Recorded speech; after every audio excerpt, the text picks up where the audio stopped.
kung kayo naghahanap ng mga pampaputing cream, ito na guys, ang buy one take one, ay buy one take two, ang BC Toner at saka yung Retinol Dragon Cream.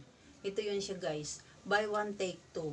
Ito yung sa akin guys, malapit nang maubos yung, kaya pinapakita ko sa inyo, malapit nang maubos yung aking retinol. Ginagamit lang to siya guys sa gabi. Sa araw guys, ito lang, magto-toner ka lang, then maglalagay ka ng moisturizer or yung SPF na may sunblock, ganon, or sunblock, ganyan, sa araw. At saka guys, ang pinakaganda nitong retinol cream guys is, ano to siya guys, talaga nagpapaganda siya ng skin guys. Ito, kasi buy one take two. Ito yung take two niya, yung cream. So ayan siya guys, ang ano nito guys, ang effect nito siya guys, nagpapaganda talaga siya ng balat sa mukha natin. Itong tinatawag na Retinol Dragon Cream. So ayan, itong papakita ko sa inyo guys, kung pag kayo gusto nyo mag-order guys, click nyo lang dyan sa link ko dyan sa aking yellow basket guys, kasi mahirap na pag makabili kayo ng mga fake, yung mga hindi original na cream na retinol, masira na yung mga mukha nyo.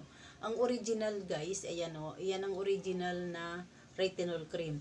Pag itaktak mo siyang ganyan, hindi siya mabubuhos, kahit puno yan siya, hindi siya mabubuhos. Yan ang original. Yan ang original. Ang fake daw, pag ginanon mo, syempre mag-ano siya, magtatagas siya dyan. Ito, ang original, hindi talaga siya magtatagas. Kaya yan, yan ang nire-recommend ko sa inyo guys, na ito yung ginagamit ko. So, ayan, paubos na rin yan. Mabubuksan ko na yung isa. Yan, kaya ilalagay ko yung link dito. At saka nandyan naman din sa aking yellow basket guys. Alam mo yun, sobrang bango din niya. Oh. Mabango din siya. Tsaka yung mga maliliit na puti na yan, yan yung ipipisat mo dyan para yan ay kumalat siya, para bumuti siya. Ayan siya guys. So, yung mga mapuputing ano yan, yung tinatawag niya placenta. Yan, yan yung ano mo dyan sa pisngi mo. Yan.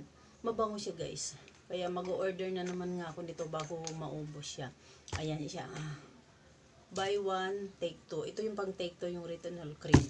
Ngayon, ito naman yung sa toner guys. Paubos na din yung toner ko.